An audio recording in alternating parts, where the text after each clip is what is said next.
Amazing for the middle of summer. Well, now a new perspective on the controversial practice of fracking. Now, the unbelievable number of earthquakes in Oklahoma this year is putting geologists and oil companies against each other. Well, does fracking cause earthquakes? That's the big question.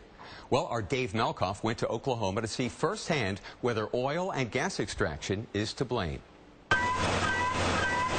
You've seen stories about fracking before, but have you ever seen it in action? I didn't expect it to be this big. It takes us about 3.5 weeks to drill this well. These giant rigs are drilling all over states like Oklahoma. Things have changed in recent years, so we're drilling all these things sideways now. That way you can find more oil and gas with one drill. Oil companies break or fracture the shale to find pay dirt down there. That's why folks call it fracking. Okay, so my name is Chris Faulkner. I'm the CEO of Brightland Energy. The founder of this $400 million company has seen his industry boom in the past few years. Oh, God. At the same time, Oklahoma itself has been booming. Literally, with earthquakes. 3.0 quakes or higher were almost non-existent before 2009. Last year, they set a record. This year, there's been 200 already, and we're only halfway through. I think it's pretty early in the game to blame fracking or to blame the oil industry. But a new study out of Cornell University from just last week directly links the quakes to not the fracking itself, but how oil companies get rid of all that extra water that comes up after they drill. You see, pushing that water underground, according to the study, is what could trigger an earthquake. You already know this. Fracking is a controversial issue, and it's been kind of a test to get someone to talk about this on camera. That's why we are out here at beautiful Lake Tahoe. There's a resort with a conference going on right now with geologists and seismologists.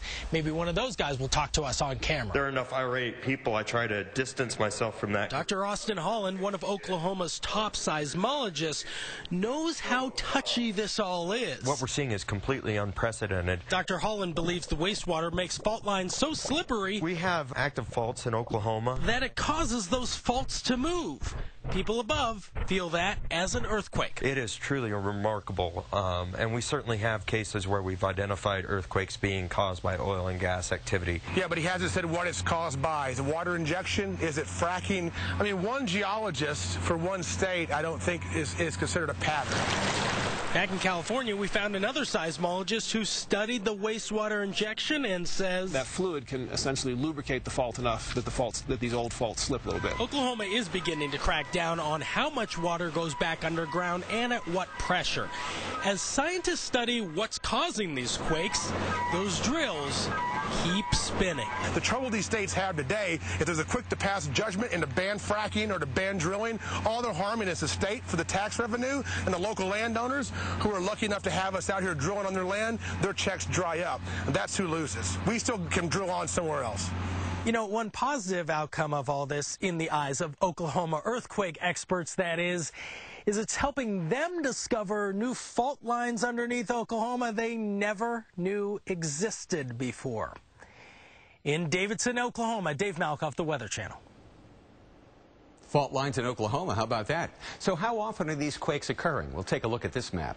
This is a snapshot from the USGS of all the earthquake magnitudes 2.5 and higher in the state just over the last 7 days. Nearly 20 in Oklahoma just in the last week. Now, to put that in comparison, you heard Dave Malkoff say from 1975 to 2009, Oklahoma only averaged one quake at that magnitude per year.